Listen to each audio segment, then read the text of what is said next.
Presencia Universitaria, la entrevista. Un punto de encuentro para el análisis y la reflexión. Son las 8 de la mañana ya con 8 minutos. Permítanos a la audiencia de Presencia Universitaria saludar a nuestra invitada en esta mañana. Está con nosotros la doctora Carla Belén Negrete Huelga. Ella es coordinadora técnica de la UAC, Ciudadanía Digital, a quien le agradecemos enormemente que haya aceptado esta invitación para platicar de temas que están presentes en la reflexión ciudadana. Vamos a hablar de lo que es el doxing, pero bueno, qué mejor que un especialista nos platique en torno a ella. Doctora, muy buenos días, ¿cómo se encuentra usted? Y reiterarle el agradecimiento que haya atendido esta invitación. No, gracias a ustedes por invitarme. Y bueno, me parece que el doxing es un concepto, es un término que podría ser poco familiar para parte de la audiencia que nos ve y que nos escucha. Y si le parece adecuado aperturar la conversación, que nos pueda referir para que la audiencia de Presencia Universitaria se vaya familiarizando con este concepto, con este término, doctora. Sí, claro. El doxing es una práctica de violencia digital que consiste en la revelación de datos personales a través de cualquier plataforma de red social. Entonces, de esa manera lo que se busca es hacer pues digamos, dañar a la persona de diferentes maneras a través de la revelación de estos datos. Y lo veíamos, ¿no? Porque en fechas recientes el titular del Ejecutivo, no sabemos si de forma intencional o no, reveló el teléfono celular personal de una reportera en una conferencia matutina y ello pues seguramente causó afectación a la propia reportera. Sí, por supuesto. Esto es una práctica común en el doxing. Vemos que incluso YouTube decide bajar el video de la conferencia por la revelación de los datos personales. Entonces, es algo que incluso también podemos ver, el INAI toma medidas por la búsqueda de protección de datos personales, que es una de sus funciones, además del acceso a la información, y por supuesto tiene que tener alguna consecuencia derivada de la revelación de su teléfono. Y a partir de eso, pues bueno, vino una escalada de revelación de datos personales de diversas figuras públicas en nuestro país. ¿Hay mecanismos legales para evitar la revelación de datos personales, doctora? Sí, por supuesto. Estas son las leyes de protección de datos personales que son impulsadas y reguladas por el INAI. Entonces, tenemos que tomar en cuenta que, por una parte, ser figuras públicas no implica que toda la información personal sea pública, ¿no? Tenemos diferentes tipos de información. Por una parte, la información pública, que sí tiene que ser revelada más con servidores públicos al ejercer un cargo público. Sin embargo, en el ejercicio periodístico, a pesar de encontrarse en un espacio público, no implica que los datos personales tengan que estar al escrutinio público, ¿no? Entonces, ahí necesitamos revisar estas leyes de protección de datos personales, incitar y muy bien la iniciativa del INAI para revisar el caso de esta revelación del número telefónico. Sea el Ejecutivo, sea quien sea, tenemos que esta ley, necesitamos respetar la ley y entonces, pues incluso como medios de comunicación, no podemos hacer revelación de datos personales. ¿Cuáles serían los peligros a los que podrías exponer a una persona justamente al revelar sus datos? Puede ser desde el ciberacoso hasta medidas que ya van directamente a, digamos, a lo fuera de línea, ¿no? Tenemos otros casos de doxing de hace muchísimos años, cuando se dio el Lord Audi, por ejemplo, que se revelaron datos personales de la persona que entró al carril de la ciclovía y entonces lo que sucedió fue que las personas fueron a manifestarse directamente hacia la casa de esta persona. Si bien realizó una acción que, digamos, no está bien vista y por supuesto debería de ser penalizada, no podemos tomar tampoco la justicia por nuestras manos y hacer toda el linchamiento digital y que en este caso traspasó, ¿no? No solamente fue un linchamiento digital, sino que realmente traspasó hacia llegar a la casa de la persona, revelar información de la familia, ¿no? Entonces sí podemos encontrar muchas prácticas que pueden ir desde pequeños mensajes o discursos de odio en las redes sociales hasta ya, pues digamos, una violencia física. Hay diversos grados a los que pueden acceder a esta protección de datos, es decir, qué pasa si es un personaje público, si es un funcionario público, algún personaje, por ejemplo, que esté expuesto a los medios de comunicación, por ejemplo, algún artista. ¿Qué diferencias hay entre los diferentes actores? La información sigue siendo una catalogada como pública, que por supuesto al ser figuras públicas y estar en espacios públicos requiere, o incluso las propias personas revelan cierta información personal, pero eso ya es de forma consciente. No obstante, pues también está la información personal y los datos privados.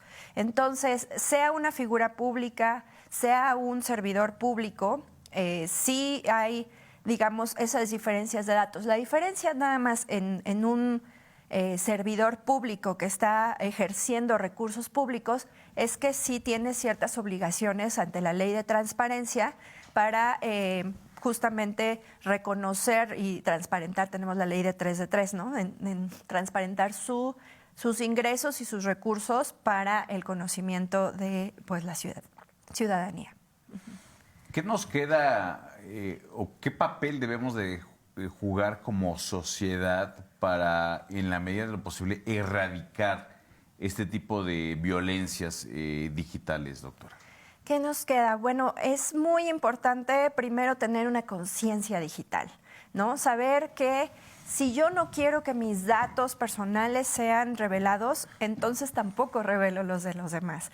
Y ahí es donde comienza también el doxing, a través de esta inteligencia colectiva que reconocen y saben los datos de una persona y entonces, yo sé que tal persona va en tal escuela o trabaja en tal lugar o estamos revelando información personal. La cuestión es que a veces no se concientiza ese acto, ¿no?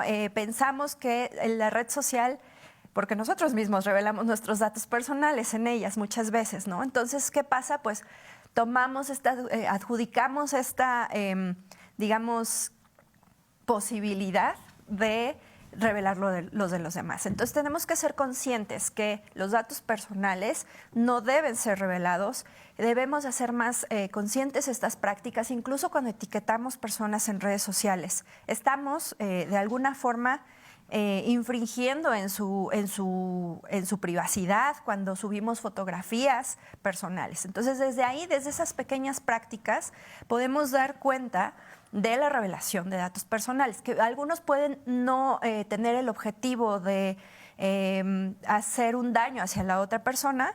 No obstante, pues es importante tomar en cuenta las posibles consecuencias que tengan estos actos. Hablando justamente de las consecuencias, a lo mejor una forma de también concientizarlo es pensar si hay consecuencias legales o no hay consecuencias legales de filtrar este tipo de información, doctora. ¿Las hay? Por el momento, la cuestión de lo digital no está completamente regulado. Sí tenemos esta ley de protección de datos personales. No obstante, las prácticas de doxing aún son algo que requiere tener como un puntito más, digamos, específico dentro de estas leyes, ¿no? Dentro del entorno digital se dan tantas prácticas de violencia digital que creo que sí es necesario comenzar a regular.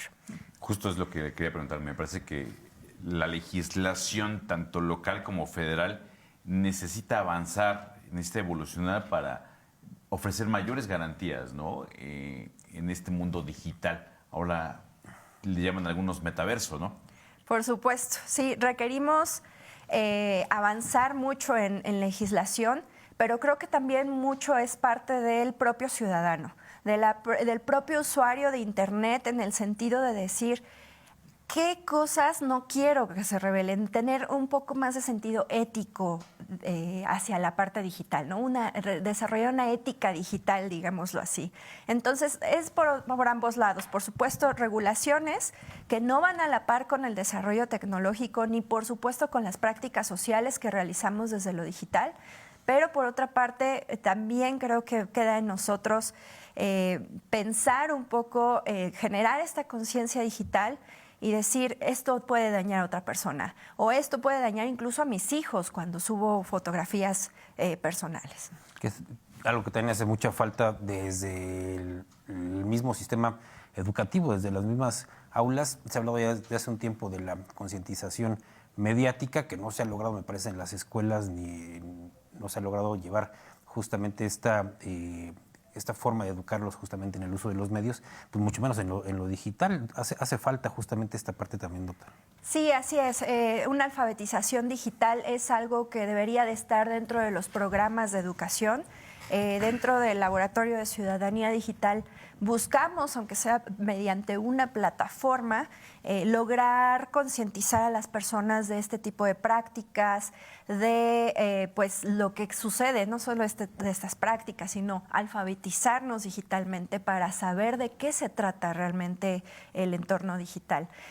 Pero bueno, son pequeñas iniciativas que hay tanto de universitarias como de otras empresas. Google incluso también tiene alguna plataforma por ahí para educar a niños pequeños con juegos para ciudadanía digital, comportamiento en la red.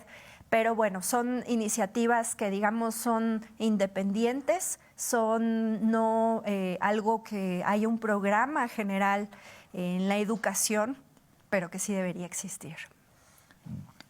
Para la audiencia que nos ve, que nos escucha, doctora, ¿dónde localizar estos esfuerzos universitarios que se realizan al interior de la Universidad Autónoma de Querétaro justamente para abonar a la alfabetización digital, doctora? Claro, nosotros estamos en Facebook como LabWac Ciudadanía Digital, también nos encuentran en Instagram. Y pues personalmente estoy bajo el correo carla.negrete@uac.mx. Estamos abiertos a vinculación tanto con sociedad como la propia comunidad universitaria para desarrollar proyectos de alfabetización digital. Pues muchas gracias, doctora, por haber estado con nosotros. Le agradecemos enormemente. Gracias a ustedes. Gracias, doctora. Gracias por estar con nosotros. Vamos a una pausa y regresamos con más de la información. Vamos con una colaboración aquí en este espacio de Presencia Universitaria y regresamos con más.